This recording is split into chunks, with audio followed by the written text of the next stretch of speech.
आज सब जगह ये चर्चा चल रही है कि हमें चाइना की गुड्स को बहिष्कार करना चाहिए, पर क्या ये ऐसा हम कर सकते हैं? आज अगर हम एक छोटी सी चीज़ मोबाइल लें तो चाइनीज़ फ़ोन के फीचर्स हमारे इंडिया में बने हुए फ़ोन से ज़्यादा बढ़िया हैं। तो सबसे पहला काम ये करना पड़ेगा कि हमें अपने फ़ोन में एडवांस फीचर्स लाने होंगे। अब टेलीविज़न की बात करते हैं तो उनके टेलीविज़न सस्ते होने के साथ साथ उनमें फ़ीचर्स भी बहुत अच्छे हैं।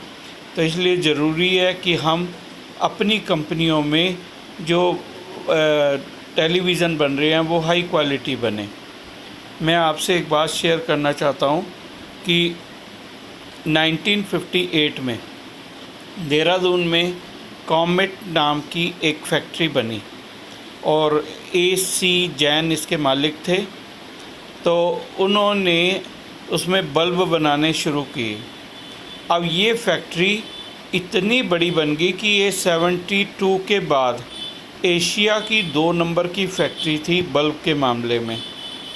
और 2006 में चाइना के बल्ब आने के कारण ये फैक्ट्री बंद हो गई।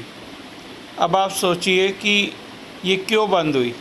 क्योंकि इसने अपने आप को अपग्रेड नहीं किया, अपने बल्ब में वो फीचर नहीं ला पाए, जिसके कारण ये फैक्ट्री बंद होगी।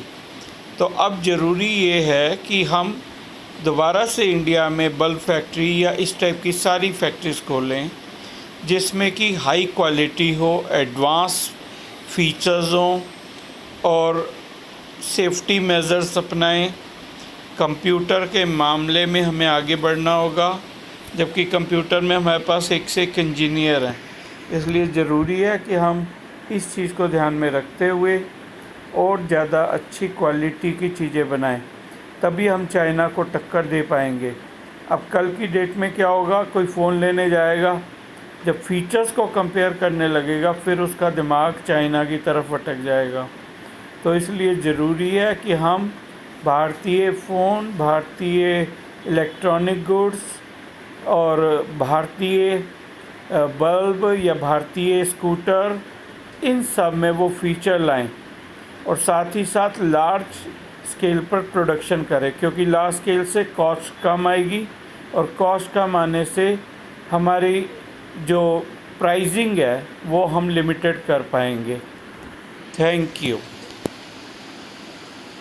आप लोगों से ये भी अनुरोध है कि आप इस वीडियो को अधिक से अधिक सुनें और शेयर करें, ताकि ज़्यादा से ज़्यादा लोगों तक ये विचार पहुँचे और हम हाई क्वालिटी प्रोडक्ट्स बनाने की तरफ कदम बढ़ाएं। इससे हमारा देश निश्चित तौर से चीन क्या पूरी दुनिया के अच्छे से अच्छे देशों को टक्कर देने की स्थिति में होगा। और जापान से शिक्षा लें, जापान की हिस्ट्री को पढ़ें, तो डेफिनेटली हम आगे बढ़ पाएंगे। और ये केवल युवा ही कर सकते हैं। जितने भी लोग 20 साल से 35 साल के बीच में हैं उनको आगे आना चाहिए और ये काम करना चाहिए। Thank you.